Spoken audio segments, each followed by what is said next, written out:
Shalom,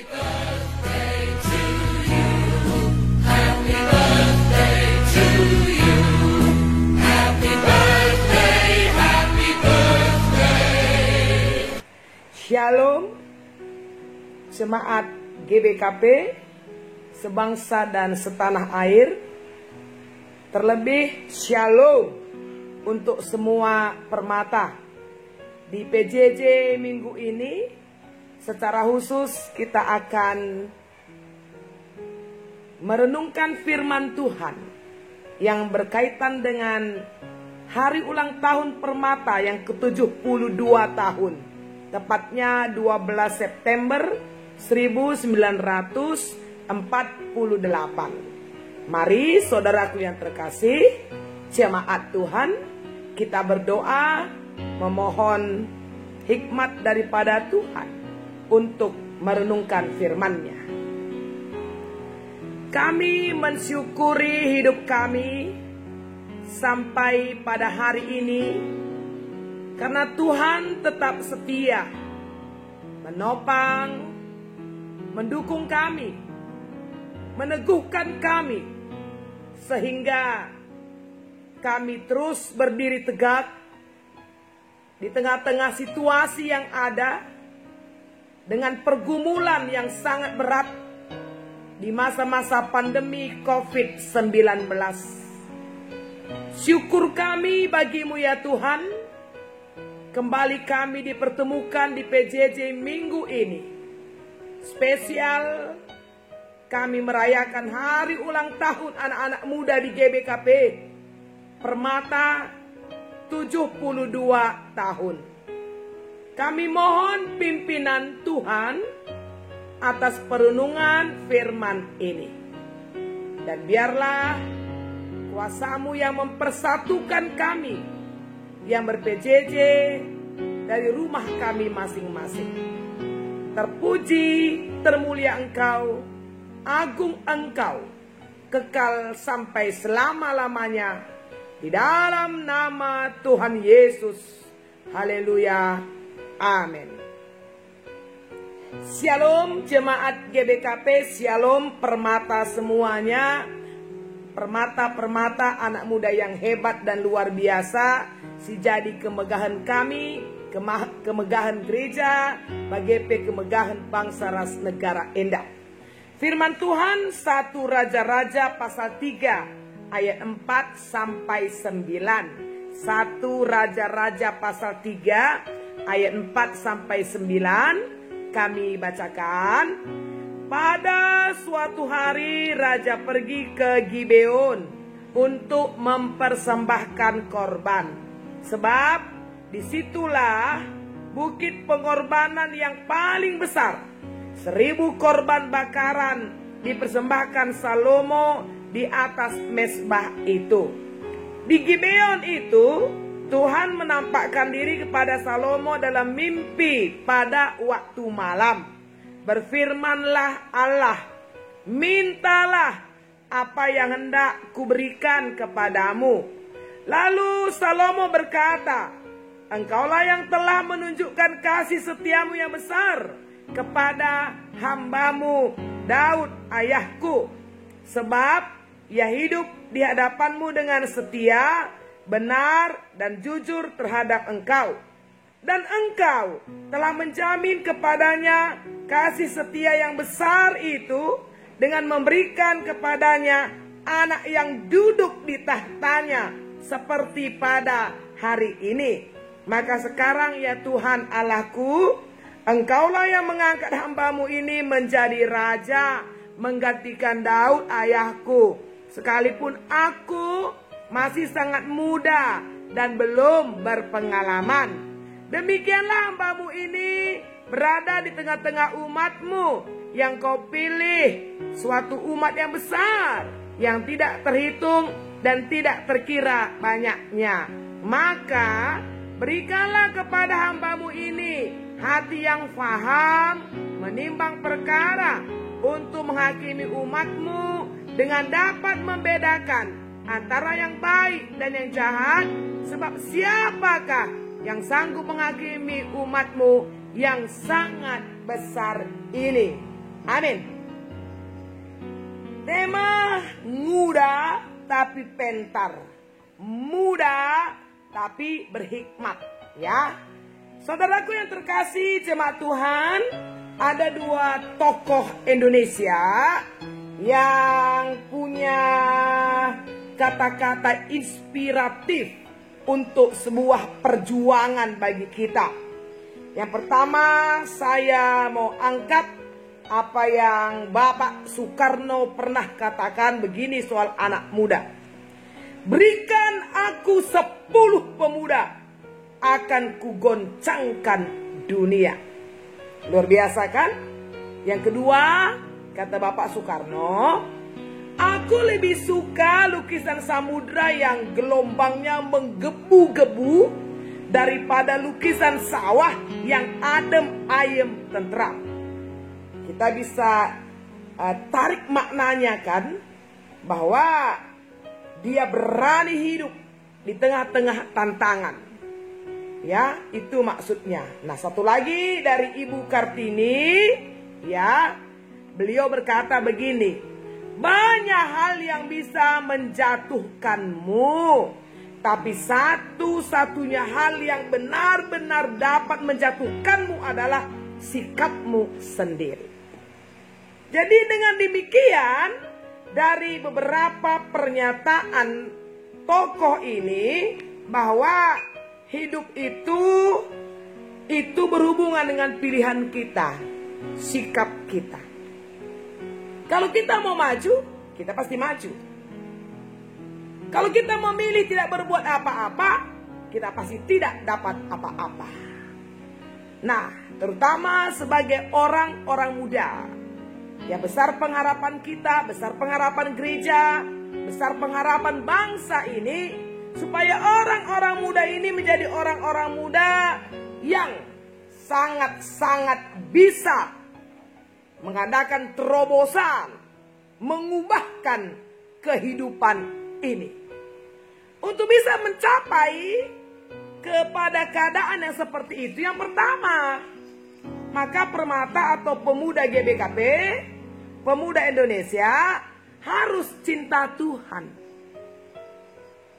Harus mengakrabkan dirinya dengan Tuhan.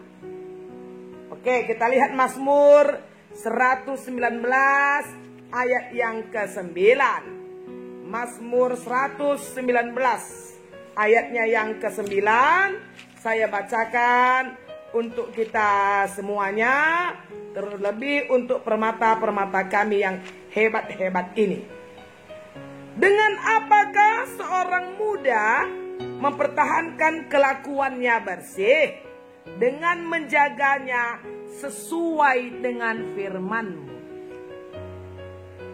Seorang pemuda yang handal, seorang pemuda yang bisa maju, jika senantiasa menjaga hidupnya itu sesuai dengan firman Tuhan.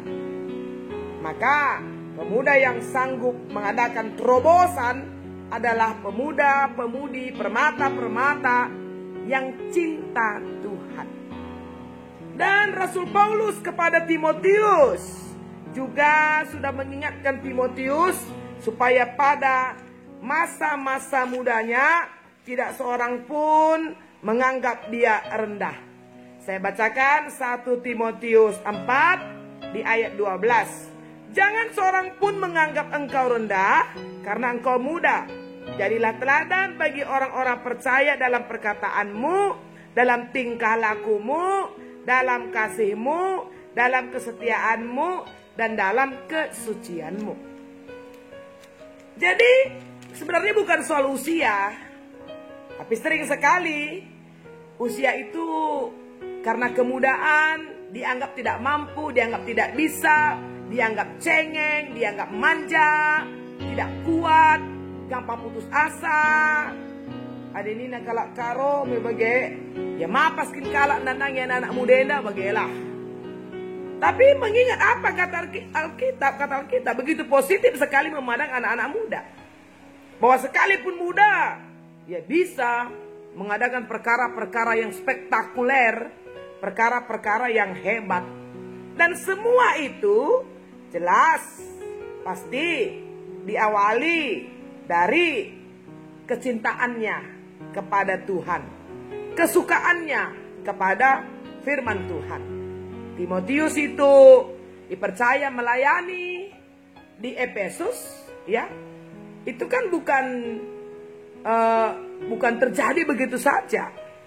Karena Timotius sejak kecil memang sudah terdidik menjadi anak yang benar-benar cinta Tuhan. Dan itu memang dimulai dari kehidupan keluarganya sendiri, orang tuanya sendiri yang memang membawa dia untuk benar-benar cinta Tuhan. Ya, saya boleh perlihatkan kepada kita 2 Timotius pasal 1 di ayat yang kelima, ya. Ini pujian Rasul Paulus kepada Timotius itu. Sebab aku teringat akan imanmu yang tulus ikhlas, yaitu iman yang pertama-tama hidup dalam nenekmu Lois dan dalam ibumu Eunike, dan yang aku yakin hidup juga di dalam dirimu. Jadi kecintaan kepada Tuhan itu, ya, membawa seorang pemuda untuk selalu mau melakukan apapun berarti berdasarkan daripada panggilan Tuhan. Jadi bukan ikut-ikutan, bukan emosional, bukan ambisi yang tidak jelas, ya, atau bukan dalam rangka bersaing tidak sehat. Tapi memang dia tahu bahwa sebagai permata, sebagai pemuda harus melakukan sesuatu supaya tidak salah kaprah, tidak salah jalan, supaya tidak berhenti di tengah jalan, atau supaya tidak sampai di tujuan tetapi ternyata akhirnya menjadi kutuk.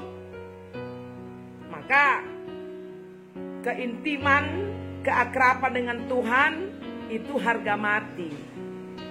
Ya saudaraku, kita lihat bagaimana Salomo di dalam kemudaannya. Salomo kan membawa nama besar bapaknya sebenarnya, Daud. Siapa yang tidak kenal Daud?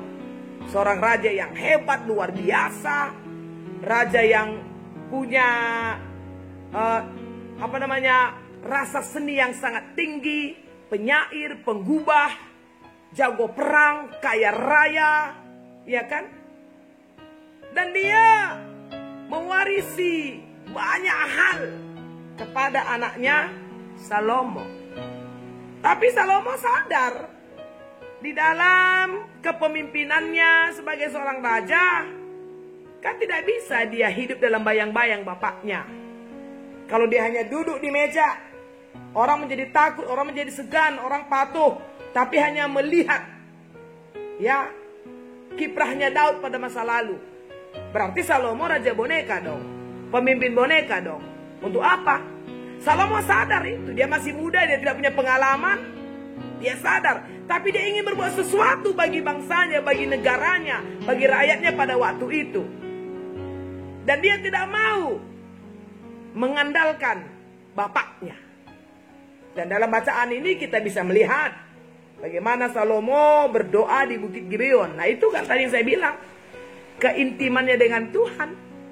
Dia berdoa di Bukit Gibeon yang kita baca tadi itu kan, di 1 Raja 3 ayat 4. Dan kemudian Tuhan datang, berkomunikasilah Tuhan dengan Salomo. Dan Tuhan berkata di ayat 5, mintalah apa yang hendak kuberikan kepadamu.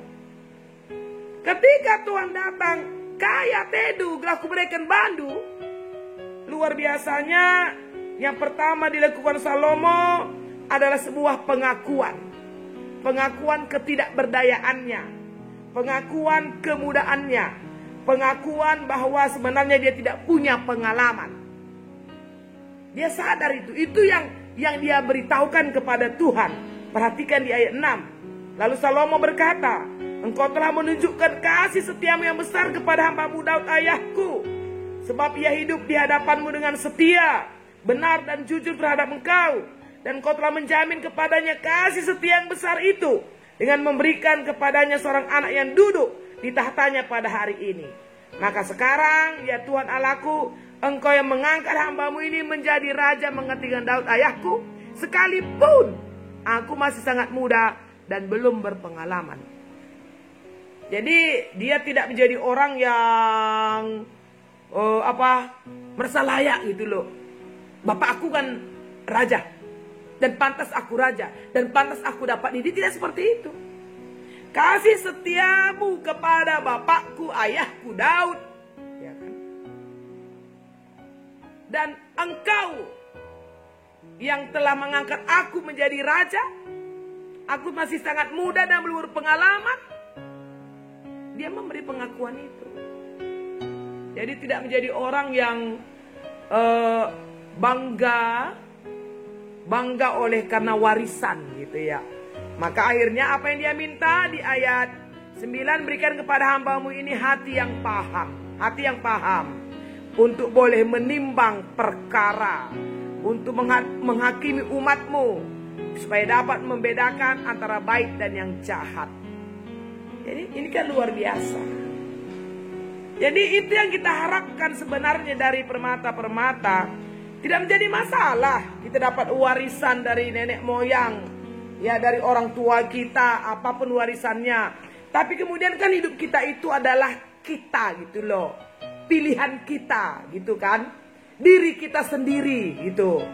Jadi jangan kita bangga menjadi seorang pemuda oleh karena orang tua kita atau oleh karena orang lain. Maka kita akhirnya tampil di pentas dunia, jangan. Tapi biarlah memang kita punya komitmen, kita punya pilihan. Saya mau maju, saya mau melakukan sesuatu. Nah, supaya semua terarah, maka datang kepada Tuhan. Dan hikmat Tuhan itulah yang akhirnya mengajari ya pemuda-pemuda, permata-permata untuk melakukan banyak hal yang sangat luar biasa. Seperti kata Soekarno, 10 pemuda saja berikan kepada aku, akan kugoncang dunia. Hebat. Jadi pada saat ini di hari ulang tahun Permata yang ke-72 ini, kami mengundang, kami mengajak supaya permata-permata ini ya termotivasilah, terdoronglah untuk menjadi permata-permata yang bergerak, untuk menjadi permata-permata yang memikirkan apa yang bisa membangun gereja, membangun masyarakat, membangun kehidupan. Seperti kata pepatah berkata, nggak apa muda, ya nggak apa-apa, kecil-kecil si cabai rawit, biar kecil, ya kan? Tapi terasa, kira-kira begitu. Jadi kemudaan bukan alasan ya untuk tidak melakukan sesuatu. Apalagi nih setelah pandemi COVID-19 ini. Wah, ini diharapkan pemuda-pemuda berkiprah. Karena oleh karena COVID-19 ini kan tiba-tiba kita dipaksa sebenarnya kan untuk bisa masuk ke dunia digital. Ya kan saudaraku, ya pemuda-pemuda ini kan daya tangkapnya masih kuat, masih segar. Pasti bisa sangat berkreasi untuk bisa menata kehidupan, menata gereja, merawat NKRI ya. Hidup di tengah-tengah tantangan yang ada. Seperti kata Soekarno, aku lebih suka lukisan samudra yang gelombangnya menggebu-gebu daripada sawah yang indah, yang adem, yang tenteram. Artinya bahwa berani memasuki sebuah tantangan. Kalau mau dapat mutiara, silahkan Anda berenang ke samudra yang luas dan dalam. Jadi itu yang kita harapkan dari pemuda-pemudi, dari permata-permata GBKP. Muda tapi berhikmat. Ya. Jadi muda tapi mampu menentukan mana benar, mana salah. Sehingga seperti kata Paulus, tidak ada orang yang menganggap rendah pemuda-pemuda, permata-permata ini. Karena bisa diteladani di dalam segala hal. Jadi Tuhan memberkati GBKP, memberkati permata, memberkati semua orang tua, memberkati semua jemaat, memberkati Indonesia. Dan percayalah, dengan kita ikut protokol kesehatan, diadaptasi kebiasaan baru, new normal life ini, ya saudaraku, maka kita akan menghadirkan kehidupan yang pasti lebih baik. Ya kan? Jadi mari kita ubah dunia, kita terobos dunia, supaya semua hal yang tidak baik, yang tidak benar itu bisa semakin diminimalkan oleh karena kehadiran kita. Dan jangan lupa bahwa kita hadir menjadi kawan sekerja Allah, jadi aron di bata. Guna nahi surah-surah di bata di tengah-tengah dunia enda.